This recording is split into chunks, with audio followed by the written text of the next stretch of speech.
Hello, everyone. This is a presentation for you about, as part of our getting into the course and learning what politics and government are all about.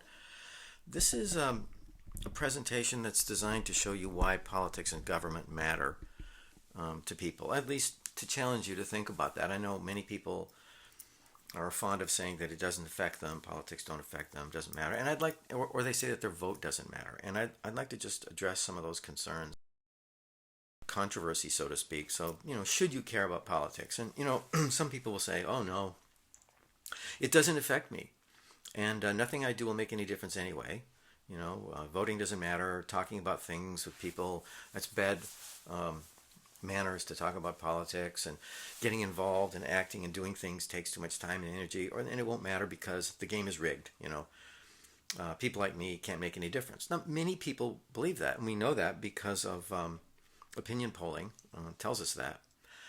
But there's another side to that, which is yes, it does affect you. Politics definitely, and that is for sure. I think there's really a right answer to that one. Politics affects you in many ways, directly and indirectly, no matter who you are in this country. And particularly with young people, the youth vote is very important. Its turnout tends to be low, as I'm about to show you, for young people. But when young people do turn out to vote, which they did in the 2018 election, it makes an enormous difference. And so, yeah, you really do, as a generation, have enormous political power. It is true that the way our system works, individuals have little power. I mean, unless you're Bill Gates or Jeff Bezos or somebody, or the president or whatever. I mean, sure, the government officials have power. Very wealthy individuals have power, which probably they shouldn't have disproportionately, but they do. But collective action is different. Organizing, participating in things like elections, which is a form of collective decision making, joining groups, these things, they do matter. They do make a difference. And we'll talk a lot about that throughout the course. But I just want to touch on some of the main. First, and again, we have a whole week on elections, but this is a taste of why these things matter. U.S. voter turnout is low. Americans, compared with people in other nations, tend not to vote. I mean, here's some aggregate data. This shows that when you compare us with a whole bunch of other liberal democracies, we are way down there. I mean, in Belgium, the voter turnout is typically 87%. It's almost always 85 and up in many of these countries, or at least 80 and up.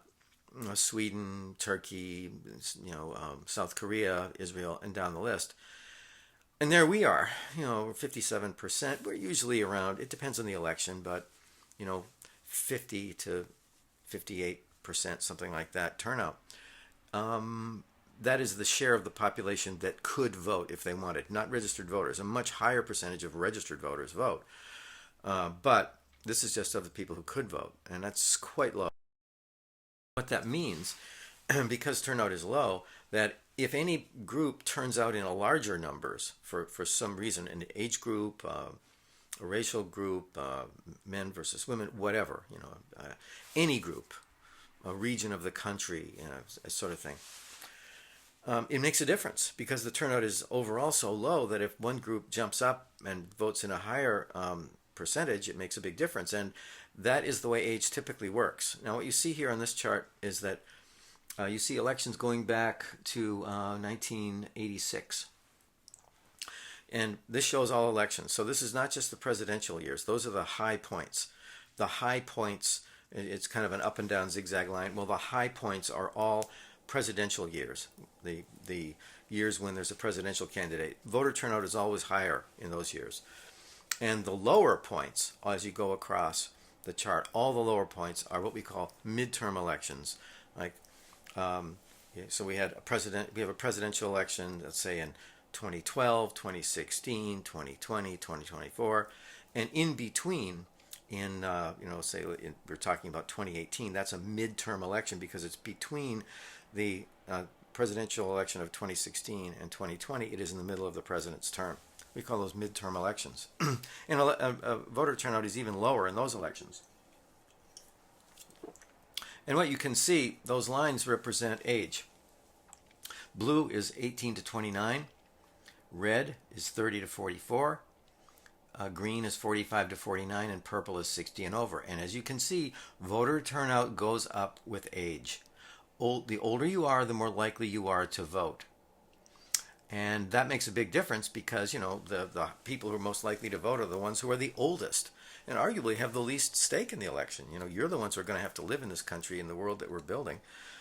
So there you go. Those are the facts. And better because the younger people actually are a bit more likely. Well, there's a difference in party preference, you see. So in this slide, you can see blue means voting for the Democrat, red means voting for Republicans. And so this is the 2018 midterm election, and you can see as we go from left to right, the younger voters to the older voters. The younger voters, 18 to 24 and 25 to 29, well, they are 68% in favor of Democratic candidates. But if you go up to the 65 and over, and even the 50 and over, you can see a marginal preference for Republican candidates. So you see, this made a huge difference. And when young people are less likely to vote, typically, and so this leads to an advantage in the electoral process for Republican candidates because the older voters who tend to favor them are more likely to vote. But young people could vote if they wanted to. If they're eligible, and if they wanted to vote, it would make a The 2018 election was different because youth turnout went up, and there you can see it right here. In 2018, youth turnout jumped up from the usual, 20 to something like 31%. And because so many Republican voters tend to favor Democratic candidates, it made them. And as this is a couple of press clippings, I'll just show you. Young adults motivated by social issues and dissatisfied with the Trump administration turned out in record numbers in the 2018 midterms and backed Democratic candidates by historic margins. Well, it made a big difference because this is how, Democrats were able to take over the House of Representatives, and this is what in turn, led to, things happening in our politics that probably would not otherwise have happened. So. You can see here that this is a breakdown of what happened in 2016, 2018, and 2020. More detailed breakdown by age, and down below that you see by generation. Sometimes people like to analyze politics by generation. So you can see down there the silent generation, the oldest, and the baby boomers. You can see that, like say in 2016 and right across the board, those three elections, they tended to, I guess you'd say the silent generation definitely has a Republican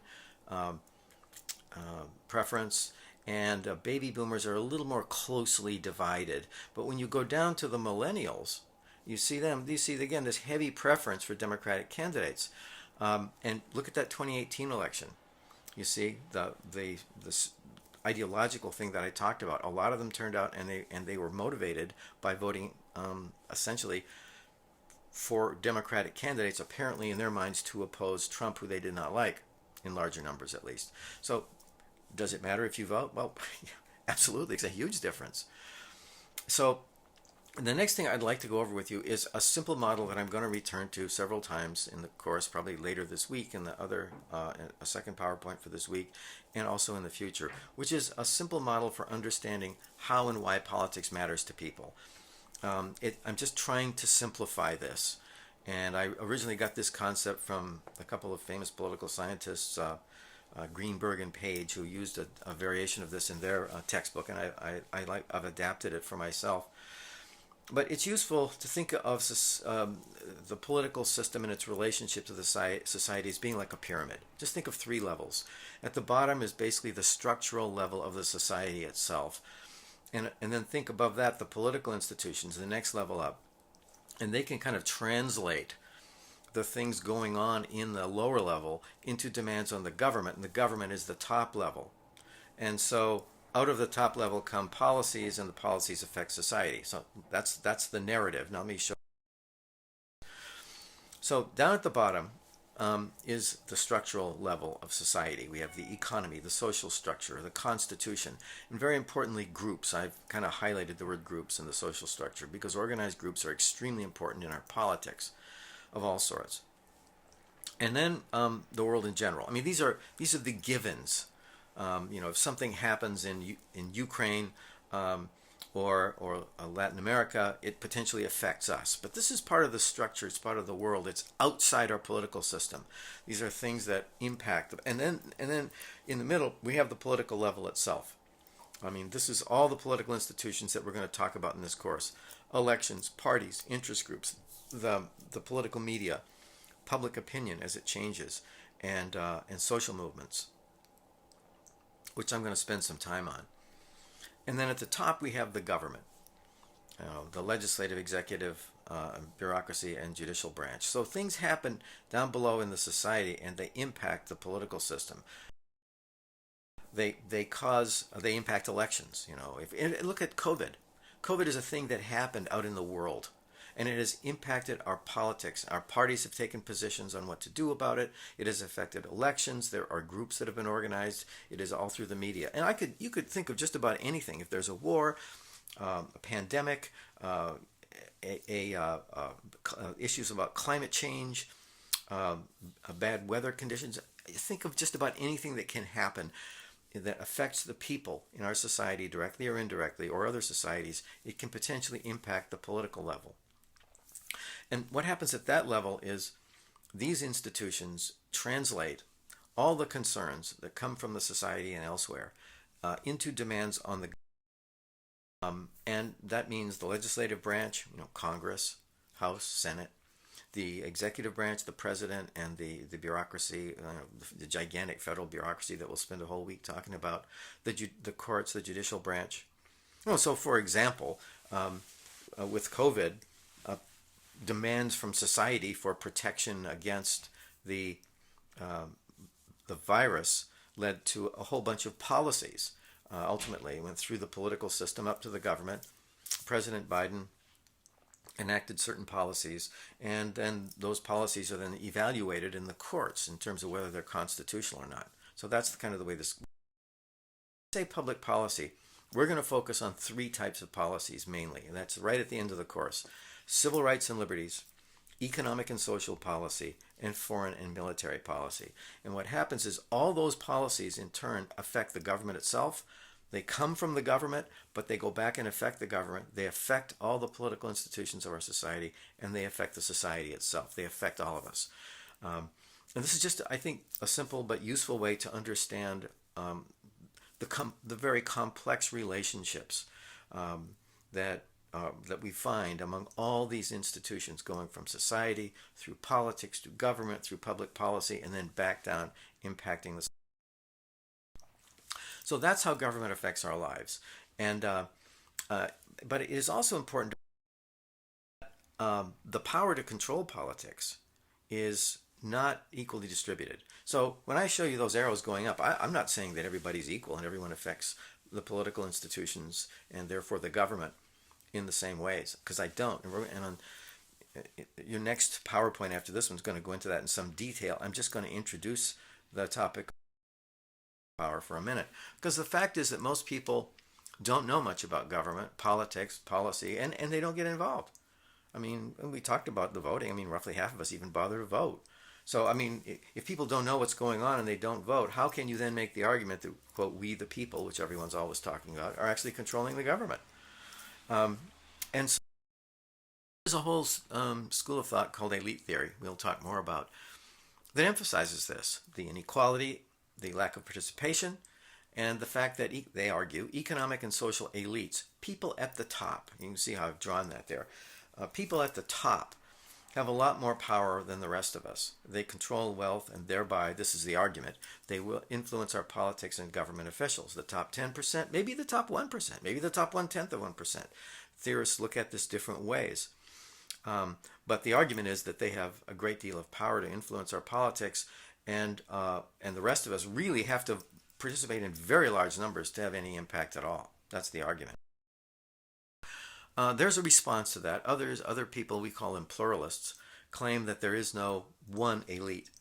but that there's a lot of interest group competition, which is a substitute for direct electoral democracy. And you're going to learn a lot more about this, but interest groups are political institutions. I've given you an example here or two. The National Rifle Association and an organization called the Brady Campaign compete with each other to influence gun policies. The Sierra Club competes with oil industry lobbyists to influence environmental policy. And so pluralists say that that interest group competition means that there is no one elite that controls everything. And they argue that it really doesn't matter that many people don't participate as individuals, or even if they don't vote or they don't know, because the interest groups basically are a representative level of participating organizations. In other words, the interest groups, in a sense, represent us. We don't vote, but I mean, if you don't vote or you don't know what's going on with environmental policy, but you care about environmental policy, then in a sense the Sierra Club is representing you. If you don't vote and don't get involved in gun policy, but the NRA does represent your views, then aren't you being represented? See, that's the argument that pluralists make. An alternate to participating and educated citizens is interest group competition. We'll evaluate that. And I'd like to give you this one example of how politics matters to people. This is Hwang Kim Arc.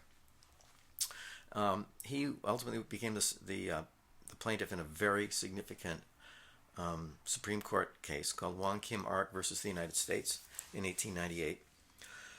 Hwang Kim Arc was born in San Francisco, California, in 1873. His parents were immigrants from China. So in 1882, when he was just a boy, Congress passed the Chinese Exclusion Act. There were several laws like this, but these are laws that made it illegal for Chinese immigrants to enter the United States or for Chinese immigrants to become citizens. Now, that was the law in the United States until 1943, and very few Americans know that we had that law. However, the Chinese people know that we had that law, that we banned the Chinese from becoming U.S. citizens from 1882 until 1943.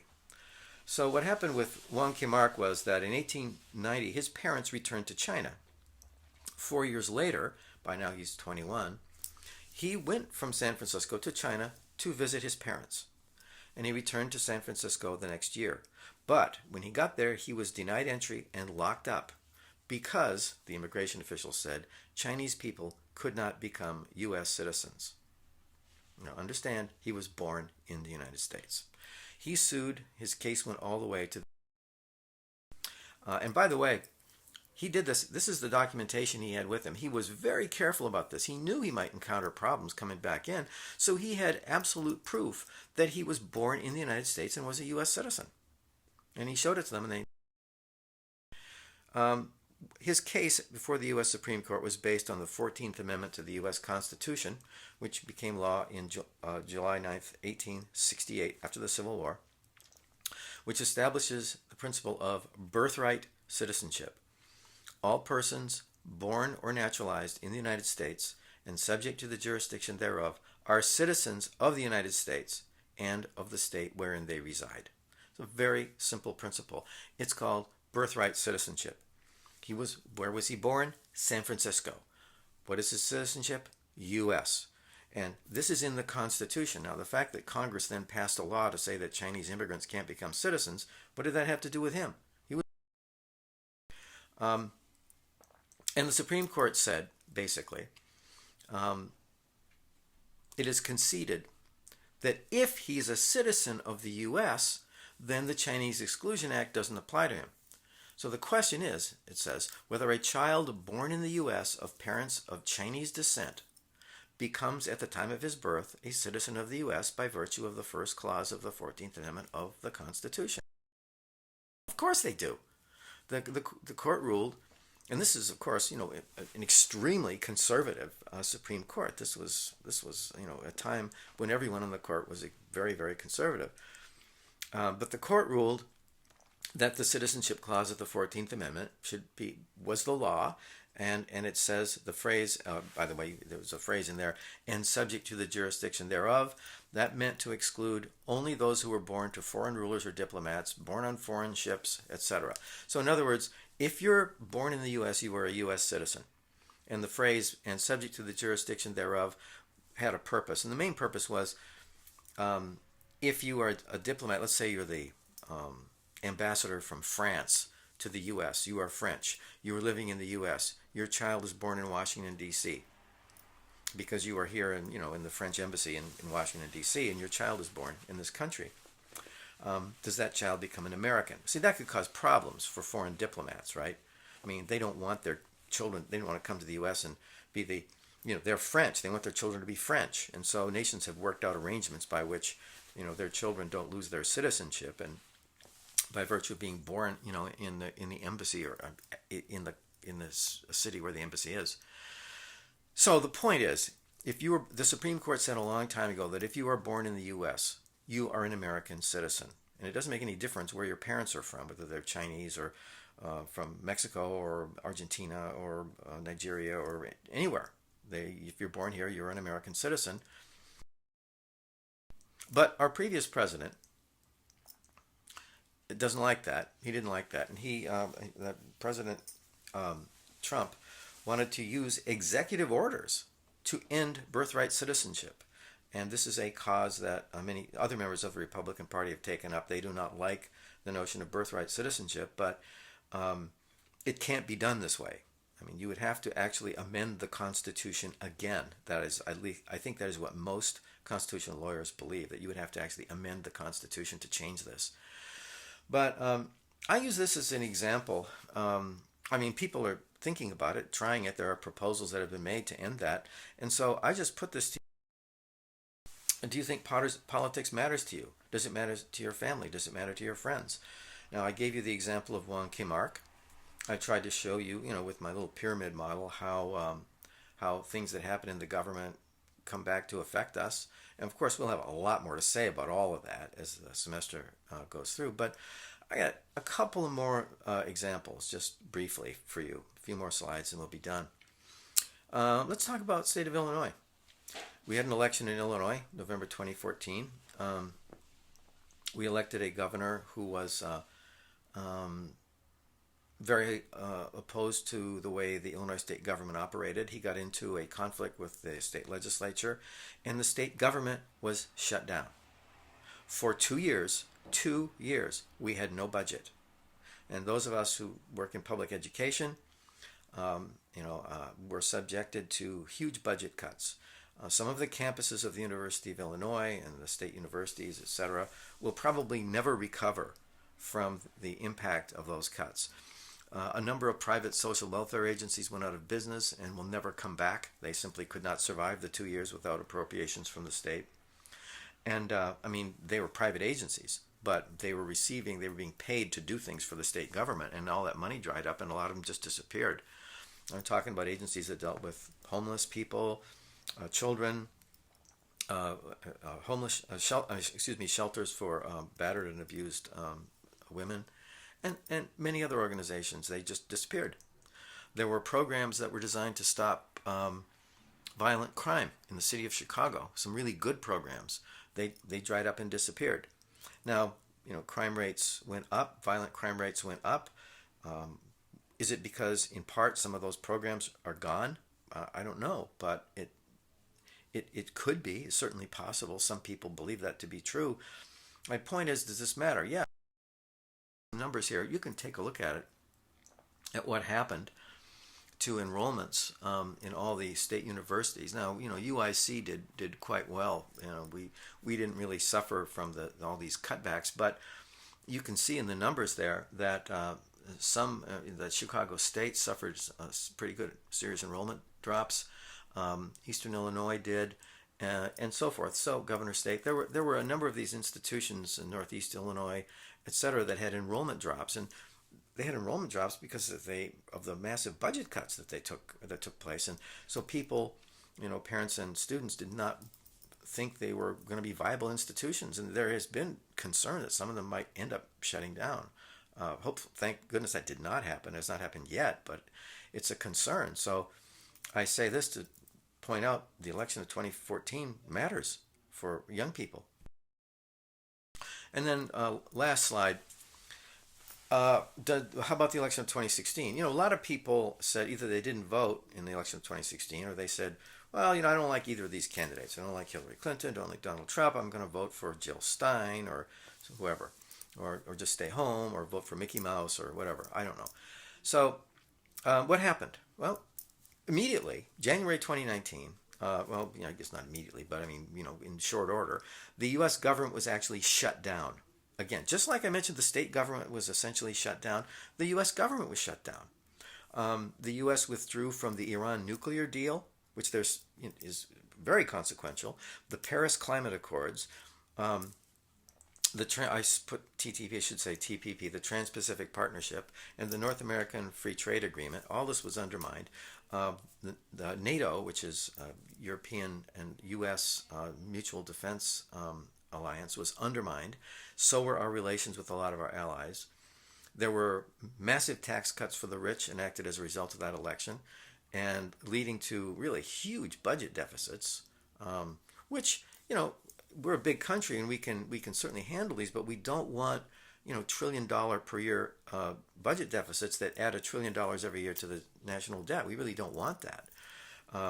It led to 3 U.S. Supreme Court appointments over the 4 years that will probably lead to, are leading to changes in civil rights, voting rights, government power to regulate big business, and many other things that will emanate from the Supreme Court.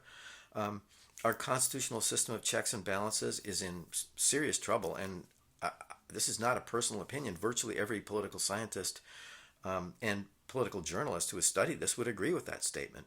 It's really serious. There's a lot of turmoil in our governmental system that has ensued, following those years, and it continues, and it will probably be a long-term issue, trying to restore stability to the agencies of the federal government. And maybe, I don't know, 10 years, whatever. Environmental regulation, consumer protection policies were quite different, eroded. And then when Trump lost the election of 2020, he refused to accept the result, and there was a violent insurrection at the U.S. Capitol on January 6, 2021. And I could go on with all the consequences of the election of 2016 and the election of 2020, but I hope you understand that voting matters. Your vote matters. Sure, you're only one person, but it's all those individuals who vote who determine the outcome of the election. And when people decide to stay home, particularly young people, it makes an enormous difference. And I hope you understand how, at this point, basically how government affects you and how you can affect the government through voting and other forms of participation. So thank you very much for your time, and we'll proceed onward. And I hope this leads to good, productive discussions for you.